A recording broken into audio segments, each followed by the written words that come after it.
Welcome to the Retail is Detail podcast. I'm your host, Jamie Hamer. This is where we go beyond the headlines and get into how great retail leaders, operators, and innovators really think.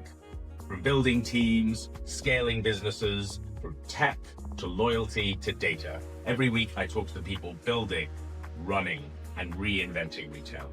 Unpacking what's working, what's changing, and what's next. If you care about the detail of retail, you're in the right place. Hello and welcome to the Retail is Detail podcast. Today I'm joined by Keiran Hewkin, co-founder and CEO of Swyft Home. Keiran has built his career in manufacturing, quality, and operations, and is now applying that thinking to one of retail's toughest categories. Swyft is reimagining how furniture is designed, sold, and delivered, challenging a lot of long-held assumptions along the way. Keiran, welcome to the Retail is Detail podcast. Thanks, Jamie. Thanks for having me. That's quite an intro. Yeah, well deserved. So, Keiran, furniture has been slow, heavy, and frustrating for decades. Why has the industry tolerated that for so long? Probably because the yields on fixing it are so appalling. So there's not much incentive, would be the kind of hard-nosed finance answer. I think that the second one is just that it's just so incredibly cyclical and tough, long times between purchases, very much tied to the business cycle. It's a victim of housing's success and or failure. So, house moves are up, furniture's up. There's not much you can do about that. So it really, the whole industry is kind of at the whims of macroeconomic conditions. So I think that's like the big headline point. And the second is it's not that glamorous. It's very big. It's very bulky. It's very fragmented. It's a huge industry with thousands and thousands of players. There's probably not many PE plays where you can roll stuff up. So that lowers investment and innovation. So it's just a whole category of things, really, that make it quite challenging in terms of if you put your focus on it, it can seem like too big to kind of get your arms around. And I think that's really been the crux of the issue. And as a result of all those things, it's just not very, the nuts and bolts of it doesn't attract a huge amount of talent. It's not very sexy, unfortunately. All right. So with all those factors in play, what were you thinking? Well, I just naively thought that how hard can it be to make it better? And as you mentioned in the intro, I came from it, like what I call proper industry, where it's like oil and gas and petrochemicals and automotive, where if you get something wrong, people get hurt. And when I got into furniture manufacturing, it was bespoke furniture, and I was looking at it and I asked about a tolerance on a piece, and it was like, plus or minus 5 centimetres. And I just thought, wow, this is brilliant. Like, no one really cares. And these pieces look great, and we're making nice looking stuff, and they have to be extremely accurate. And I just thought, wow, what a wonderful thing. And then from there on in, just started to uncover more and more either inefficiencies that customers were put up with or just didn't know any better. Why are you waiting 8 weeks for something that takes 8 hours to make? Really, it's just about planning, and I started to unpick that. And then after time, that kind of engineer in me and that lean manufacturing kind of training I had, it just ate away at me. And I thought, like, we've got to try and turn the supply chain around and put the customer first and back what we think they're going to buy. And it's not entirely new. You think IKEA have done it to amazing success. You can walk into an IKEA store and leave with something and put it up that day.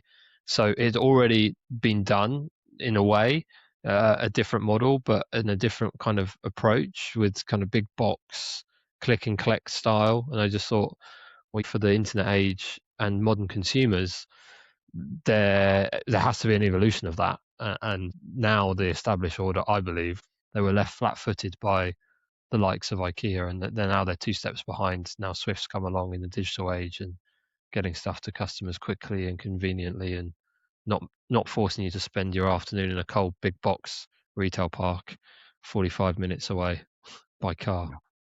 You mentioned to me previously that when you started Swyft, you were left with a lot of skepticism, or a lot of the traditional players didn't think this would work. What were their reasons, and how did you overcome them?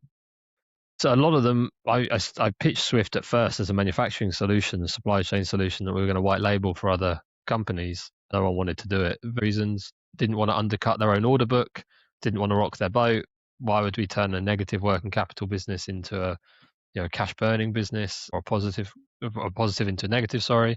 Lots of customers don't want sofas quickly, so why make them quickly?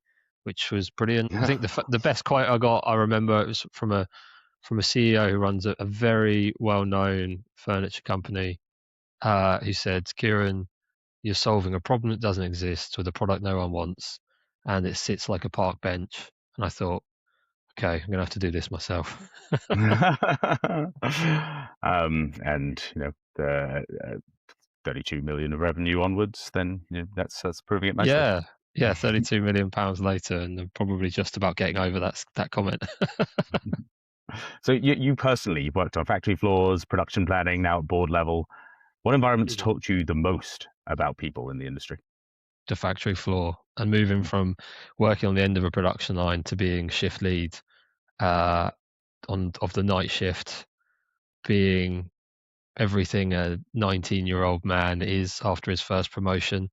Assumed I was the bee's knees, I think, until literally I managed to annoy everyone, got kindly taken aside and punched in the mouth, which then everyone on shift said they didn't see. And that was a real lesson that it doesn't actually matter what you know. If you can't take people with you, then you're not going to get anywhere. So I think they're forever grateful for that moment. I think it was a real turning point in my career. This is physically punched in the mouth. Yeah, physically. Night shifts on a factory floor are not the place to be a gobby 19-year-old. Wow. So yeah, it's a real turning point. I'm still friends with that guy now. Taught me a lot. And I probably, on hindsight, I wouldn't advocate for violence in the workplace, but I can see why he did it. Let's put it that way. And how does that experience translate now that you're speaking at the board level? Oh, the board level, it's the same thing. I've got a good, amazing board coach in my early days of being a board member, who told me that if you're having to gather consensus at the board meeting, you haven't done your job. You should go into a board meeting as the CEO or chair knowing exactly how it's going to go. Yeah. And all of that decision making framework and bringing people with you is done in the weeks and months before. And it's the same on the shop floor. If you don't have people's hearts and minds to go and pursue an initiative or to improve something, then it's just pointless. You might as well not even bother, because trying without people bought in is actually harmful. So you might as well just do nothing. So if you can't take people with you, whether it's at the board or the shop floor, then there's just no point. You're not going to get anywhere. You're just going to spin your wheels. So gaining consensus is really, really important, and it's a big part of decision making. And the more complex a business gets and the more difficult a decision gets, the more narrow your skill set is and your view anyway. So unless you, in the process of getting that, I used to think getting people's support was politics as such, but actually I think it's a great filter for decision making. You refine your idea as you get that consensus, and you realize actually there's such a broad, as businesses get more complex and bigger, and as you'll know this, Jamie, as they get bigger and bigger, you know less and less about it. And it's not until you start stress testing that idea and trying to bring people with you, you realize, oh, actually I was wrong about this, or this could be better, and it's a really important part now. Makes sense. What's a pivotal decision early in Swyft where you had to get a consensus that was a little bit more difficult, made a big difference? Consensus early. Well, actually, the naming of it. So just very early on, I fought my whole board and my investors at the time about the naming. They wanted to name it Swyft by Lombok. Lombok was a other group company that we had in the group, and they wanted to make sure they tied the two businesses' fates together to try and help that business that wasn't doing so well and had its time as a brand. And I insisted that I was like, we can't do this. We can't have a new start with a new initiative and hedge our bets. The world just isn't fair. You don't get results from compromise of that sort. So that was very early on. Another one, even just the naming conventions of our products, to go with Model 1, Model 2, Model 3, that was an internal conflict. Everyone had an opinion on what we should call it and what we do. And I just thought, we will alienate, whatever we decide to call our products, will alienate some portion of the population. You call it London street names, you annoy people from Manchester. You call them city names, and it can be politically difficult in the future. It's that was something early on that we had to do, and I think has served us well in both cases.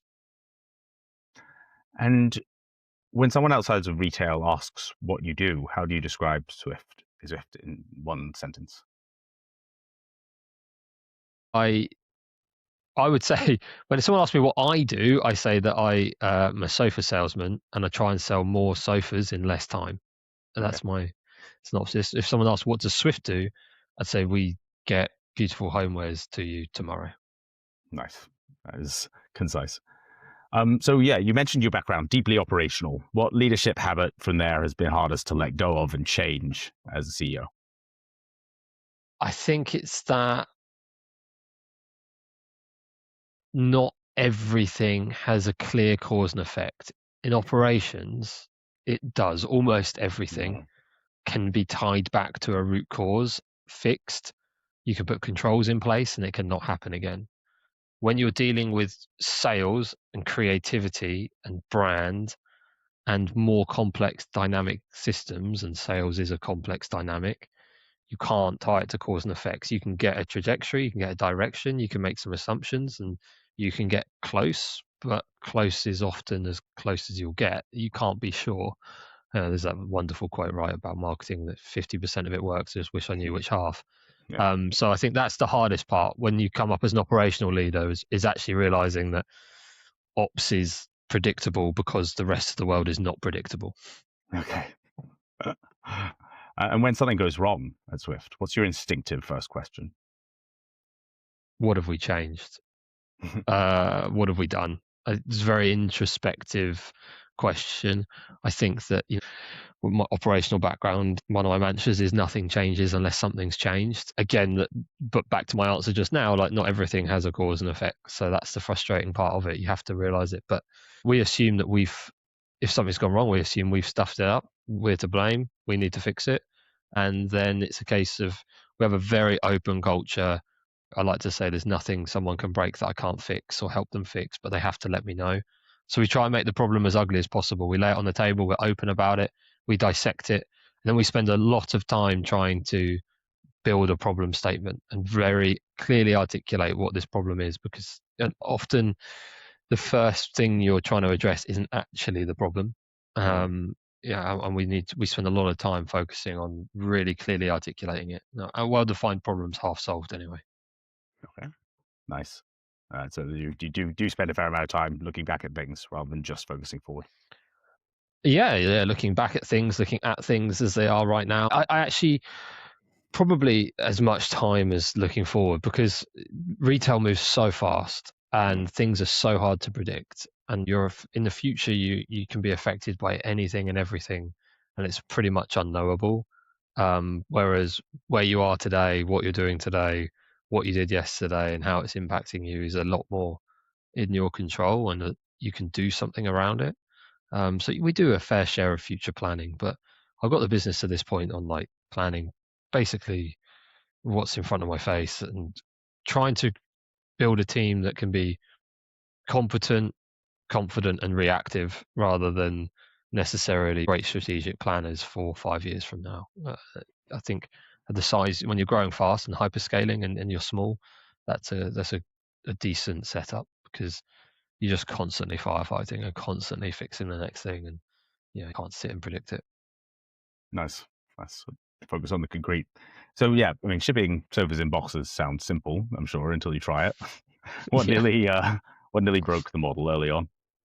that whole thing nearly broke the model. Like having inventory and needing to supply stuff next day. Like you know, there's no shortcut other than taking a punt on what you think people are going to buy and putting it in the right location and being anticipating it. So that came very close to breaking us. The post-COVID crunch and the slowdown in both the housing market and the raising of interest rates meant that long supply chains like you have in Mhm. furniture are extremely slow to turn around. So you have lots of parts and lots of commitments to materials and people, and demand drop very quickly, and you can't stop that concertina of materials piling in. That nearly took us out. Yeah, there's been all those kinds of things in the supply chain have been a real struggle. iOS 14 wasn't exactly helpful. That that wasn't great for us. Yeah, there's been many things. Okay. That's good resilience. And what piece of technology has delivered the largest real world impact for Swift? I don't think I know the answer to that. I would say our integrated ERP system is probably it. We were vertically integrated with our own manufacturing, and now we're vertically integrated with our manufacturer. Now we don't manufacture ourselves, and we send millions of buying and demand signals into the production plan a month, and that all flows through seamlessly now into our planning. So, there were years where we turned our inventory over 50 times. So, and that was all done based off that integrated demand trigger to production plan cycle that we shortened to be as short as possible.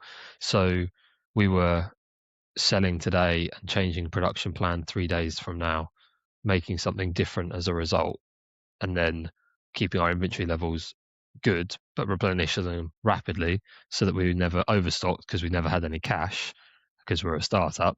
So to turn our inventory that many times relied on a huge kind of tech stack behind the scenes. And that's probably the single biggest thing. And was that something that you had to build bespoke, or were you able to get something off the shelf that worked decently? We build it off of Microsoft Business Central as the framework for it, but the inventory logic and production planning we had to build bespoke because it wasn't done. So like taking all of that sales and order data and then turning it into something actionable was in house, and that was the best thing we did. Okay, very nice. So, what metric tells you the truth about the business the fastest, if you look at it? For us, I'd say marketing as a percentage of sales. Everything else is a variable cost or so big and established that there's not much we can do about it. Freight from China to the UK, not much we can do to impact it. Cost of goods sold is what it is.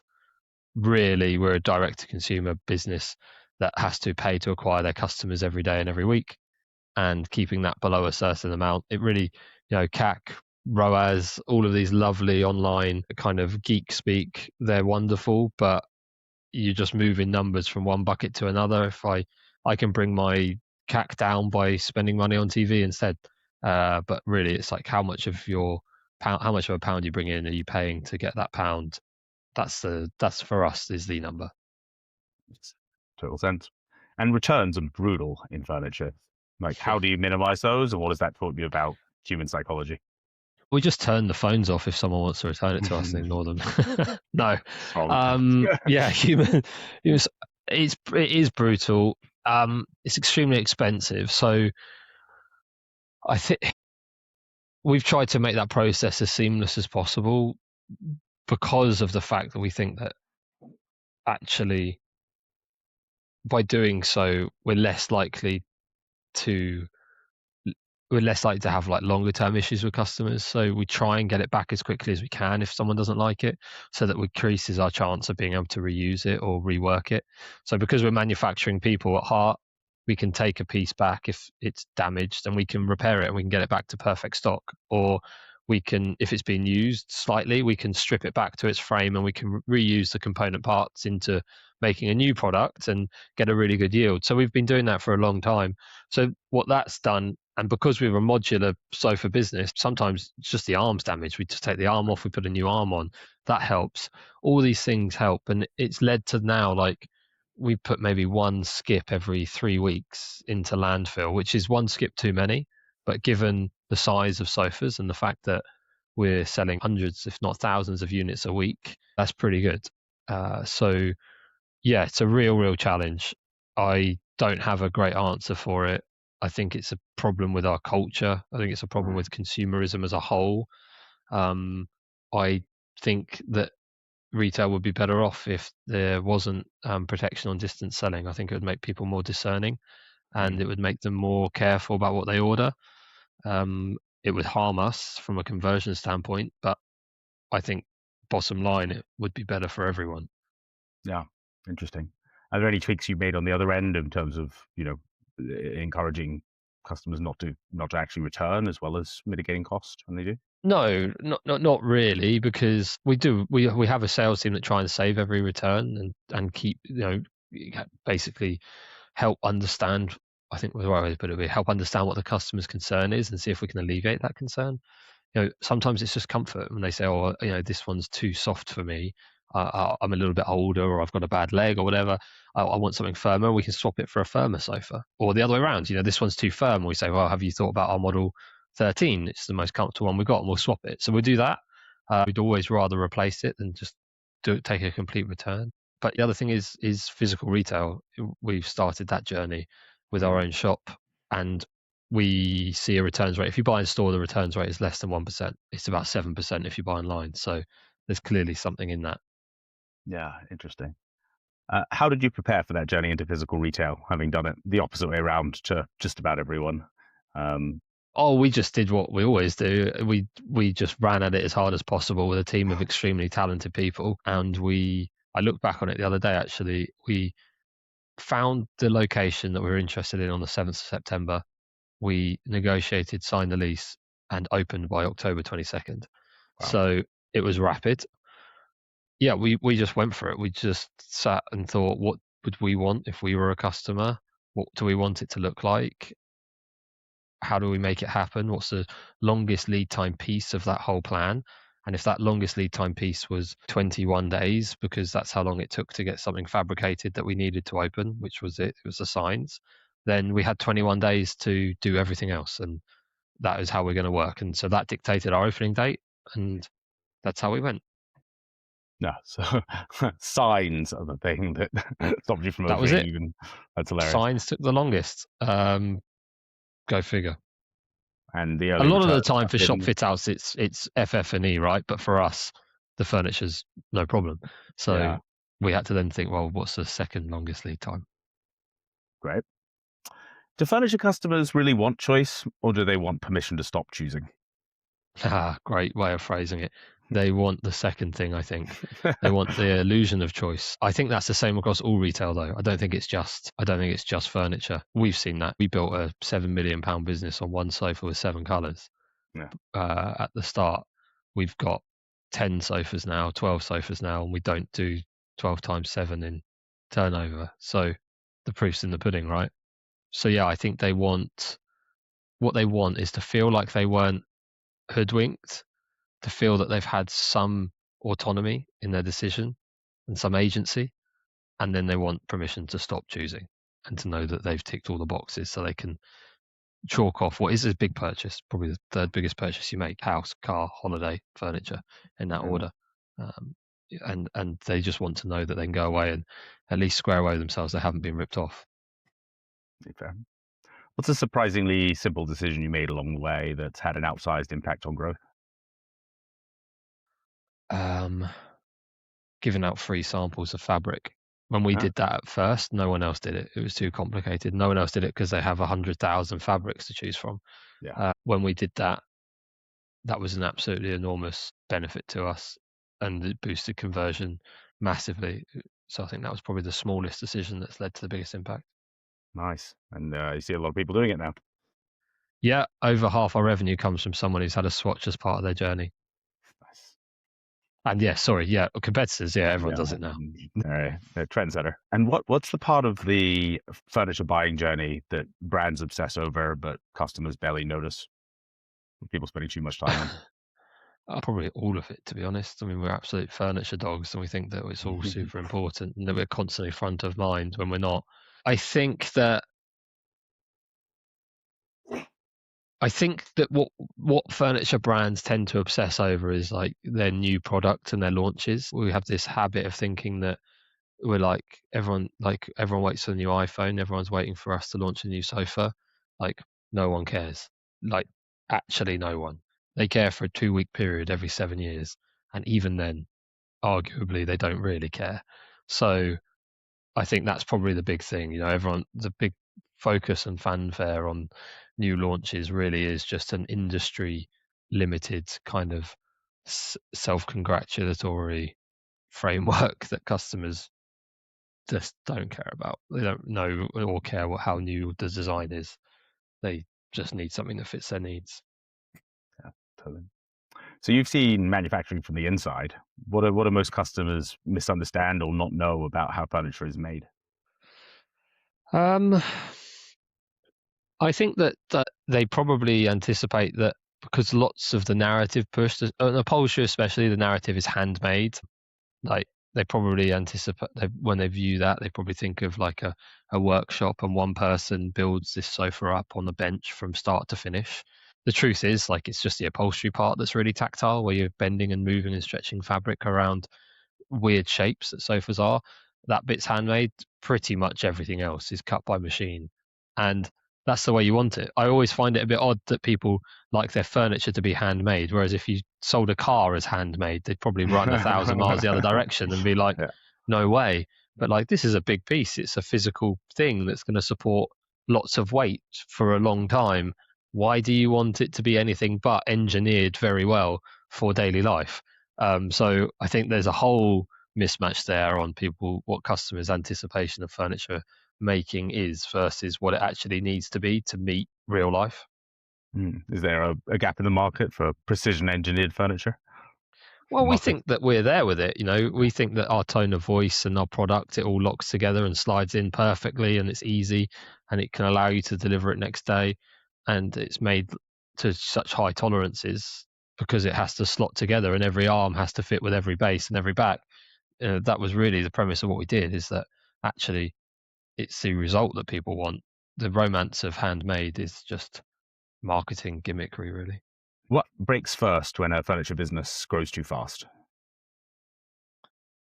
Ooh, good question. What normally happens is they buy, they commit to more inventory than they get orders.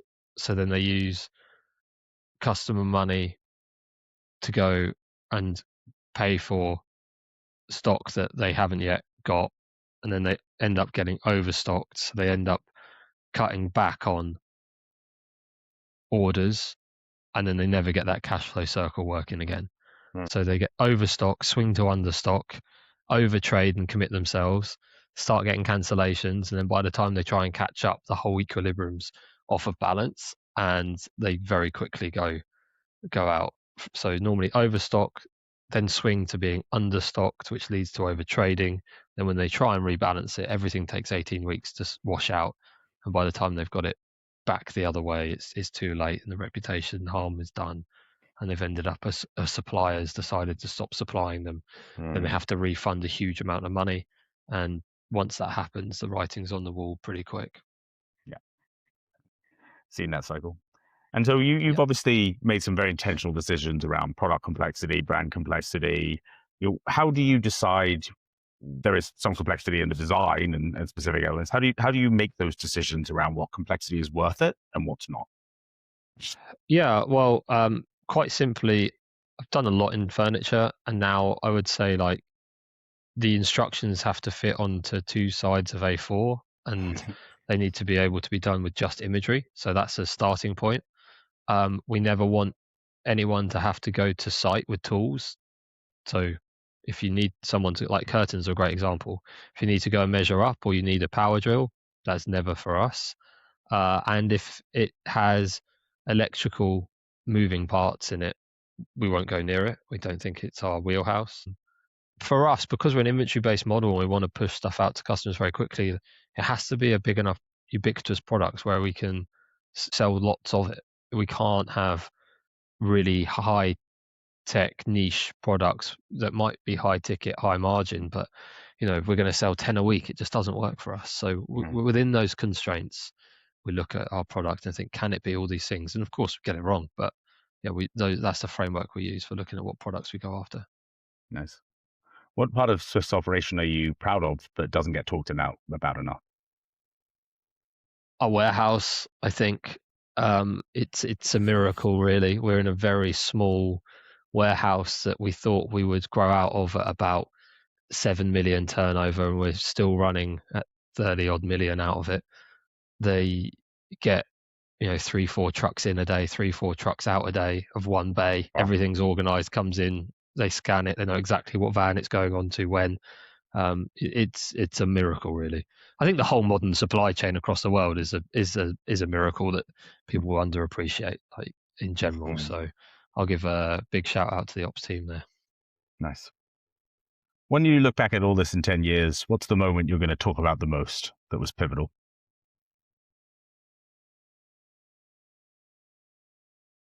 Um,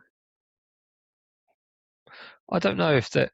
I'm not sure. I think just starting, like so many people just talk about starting and don't ever get round to it. So there's been lots of moments after that, but I can't help but think that just deciding to give it a go is the most pivotal, because none of the others would really work without that having been done. So I think just going, there's never a good time. The economy is always, in theory, could be better. Your competitors, in theory, might be weaker later, but like you just don't know. And until you start, you might. There's just no point in planning and thinking too much about it. So I would just say, just having the team around and with the kind of audacity and the courage to give it a go will be the moment I look back on and think, yeah, we went for it. Nice. How big was the team when you started, and who could you not have done without? Four, four of us. There was four of us at the start. And yeah, John, our design director, still with us today. His handwriting and sticky fingerprints is over all of our best-selling items, and he kind of keeps, with his very talented design team, of course, now, but he keeps that Swyft look very coherent, so our customers know what to expect from us. And I think that's been really, really, really important to the brand. There's so many out there, so many big furniture brands out there that have been around for a while that have lost that essence. And then you look at their range and you can tell, you're just like, well, some of these don't go together and they don't really make sense. And we've managed to keep that. So yeah. Right. And what belief about retail do you hold that makes a lot of executives uncomfortable? Well, I think that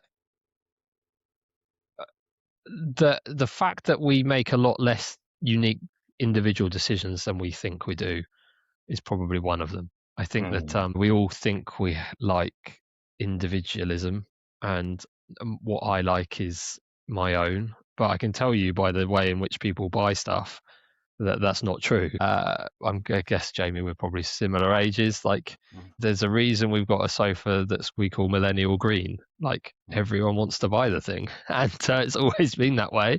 And they buy it at similar times of the year or similar points in their life. And if you take the veil of individualism away, and when you're looking at your customer base and populations and cohorts, actually most people behave mostly the same most of the time. And that can be a controversial thing to kind of get your head around when you're a retailer. Yeah, that hit me really early in my career at Procter and Gamble when, looking at Poundland stats on how many ferry washing up liquid was sold at what time of the years and how predictable that was year to year was. Yeah, Yeah, it's insane. Or now with 20% of people buying insurance on a certain item, month in, month out, like no variation. It's amazing how predictable things are when you get to big data. Yeah, and I think, like, when you're a startup, you think, oh, we can fight that and we're going to do it differently, and it doesn't matter, and seasonality doesn't affect us, and you think all these things, and eventually you end up falling into line with the cadence of the decisions that cohorts make, and you line your business up to meet that. And as you get bigger and bigger, you become part of the inertia that it has, and it's self-fulfilling. But it's a weird one to get your head around, for sure. And like most big data, it can be, well, like a lot of big data, it can be counterintuitive, right? Like, your intuition is that everyone's different and there should be no reason why everyone waits to a certain Friday to buy a sofa, but they do. So you've talked about how hard you pushed to get the first physical store launched, and how you can put the team together and really go for things. But how do you decide whether you're going to push harder or pause on initiatives? Well, we're very disciplined about what we do, so we only move at that speed. So instead of deciding what stuff we're doing fast and what stuff we're doing slow, we do less things, and if we're doing them, we do them as quickly as we possibly can. When we started the business, we had a rule that we wouldn't start any task we couldn't finish that week, and that kept us super focused for about a year and a half. And okay, now we have to do stuff that takes a bit longer because unfortunately we're a bit bigger, but it's the same thing. I'd rather not start something than to do it and take a long time with it. So if it makes the list and we decide we're going to work on it, then it's our duty as a team and a business to get it done as fast as we possibly can. And by that, you manage to both refine what you're working on and deliver good results over time. We can't compete with our competitors on loads of metrics and loads of things, including resources, but we can compete on speed. And is the future of furniture more about brand or about systems?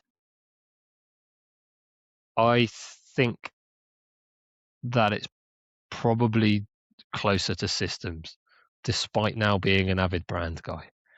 I think that systems, no matter how good brands get or how good AI gets or how good technology gets, we are still getting something that's big and bulky and takes up a lot of space from one part of the world into an individual's home that also has a limited space for this big and bulky item. Like, nothing's going to take that away. And the only thing that makes physical challenges easier is systems. Brand does not help you move a box efficiently from A to B. So I think there's no getting around that. Brands will be really, really important. It's a close second, but I think if I had to say one or the other, systems will win. Yes. What advice would you give a founder looking to build a physical product in this current software first world? Do it, because the pain and the difficulty of building a physical product means it's self-selected. You're competing against less people. Everyone wants a SaaS business. No offense. Everyone wants to go out and be the next, the next big software company. So it's left the physical world relatively underserved from entrepreneurship, and you can make your mark. And with a physical product, you build a moat day by day with your operation, with your product, with your execution. That's extremely difficult to copy. I will sit and tell anyone that wants to listen exactly how Swyft works and how we've been successful. But unless you want to do all of it and more, you will not beat us. And software is not like that. So I would say go for it, enjoy it, be proud of making something that's a physical product, and it's cool. Like, manufacturing is cool. Eventually we have to have some physical goods moving in this world for all this software to be any benefit. Like, we are just upright magpies that fill our house with stuff, and there's only so many software packages we can use to make that more efficient. Someone's got to go make the stuff eventually. Nice. Yeah, I agree on SaaS. I'm not sure everyone wants to build a regulated insurtech. We'll see. Yeah, no, exactly that. Yeah, right. But sometimes picking a hard area is half the battle, right? You don't want to just wake up one morning and suddenly Microsoft's bundled your whole life's work into a free version of Teams, and you're just like, well, now I'm cooked. Like, I don't want to do that. If I'm going to lose, I want to lose on many fronts to many people. I don't want to just get wiped out because someone's bundled my business for free. Yeah.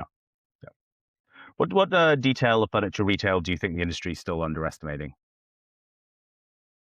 Copy and wording. The way things are worded and copy is extremely powerful. It's a big emotive purchase, so a few words here and there and a few choice phrases can make a massive difference to conversion rate, to how people feel about what they're buying. So yeah, copy is extremely important. Nice. And what's next for Swyft? Where is this going? Where are you going? What should we expect to see next? Well, we've got on very well with our physical retail store, so we are throwing around an idea or two to see if we do another one of those. That's been a real success, so we'll probably look to do that. We've got multiple category launches this year, including garden furniture, which is really good for us. It's acyclical to our business, so we're trying to keep the warehouse guys busy even in the summer, because as we talked about, everyone buys sofas in the winter, all uniquely of their own intuition, of course. So those are the two big things on the horizon, and we'll continue to scale the German and Irish markets we launched last year. So yeah, this year's about kind of more of the same, deliver on the momentum that we have, and hopefully grow faster. Very cool. In terms of the questions we ask all of our guests, what's your most controversial prediction for the future of retail? That people aren't going to shop through I know there's a lot of hype right now that all of a sudden people are going to stop doing their own shopping and that AI is going to take away the link to the customer. I don't believe it. I think that that's already been proven. if people want to be involved in that decision, they want at least permission to stop thinking about it, and they want to go and make sure they've made the right call, especially on high ticket. If ease was the main driver for consumerism, then supermarkets would be empty by now, and they're not. And why aren't they? Because when I get my shopping delivered, I don't like the fact they've picked different apples than I would, or they've replaced beef that I've ordered with a pack of ham. Like, we want to be involved in this process. We want to go there. We want to touch things. We want to see things. We like to shop. And I just don't see AI may well become a step in the journey, but there's no way someone's just going to speak to their phone and say, hey, get me a sofa here tomorrow. It's just not going to happen. If it doesn't happen today with groceries at a meaningful scale, then it's not going to happen with anything else. Yeah. High value items will need even more consideration, if anything, right? Yeah, it's not going to happen. And apart from being punched in the mouth and starting a business that had some serious growing pains, what's your craziest story from working in retail? Craziest story. I got two. I got one story where I was lucky enough to serve Kit Harington fit out his house when he bought a place, and I was pretty starstruck there. Tried not to be, obviously, but I don't think I did a very good job of it. Another one, we got a return of a bed from an extremely well-known British icon who returned the bed, who I won't name, but just be assured that everyone would know them, who returned the bed and said that it was delivered covered in candle wax. And I was the customer service manager at the time and had to have that discussion, which was one of the hardest conversations of my life. So I ended up just accepting it. And I thought it's really better not pick this fight. So I ended up accepting it. But yeah, that was quite the moment. We've had some weird returns, but that's definitely right at the top of the list. Well, I hope you managed to make something of that candle wax laden bed. Yeah, I've got a great story. Keiran, thank you so much for coming on the podcast. Thank you, Jamie. Appreciate your time. That's it for this week's episode of Retail is Detail. This episode was brought to you by Loxa, the Clada for insurance, protecting every retail customer everywhere. We help retailers offer product protection seamlessly on all major platforms, online and in-store, on all insurable categories. Visit loxacover.com to find out more. You can catch previous episodes on YouTube, Spotify, and Apple Podcasts, or on retailisdetailpodcast.com. You can also follow us on LinkedIn, TikTok, and Instagram to get insights from the latest podcasts every day. I've been your host, Jamie Hamer. Thank you for listening, and see you again next week.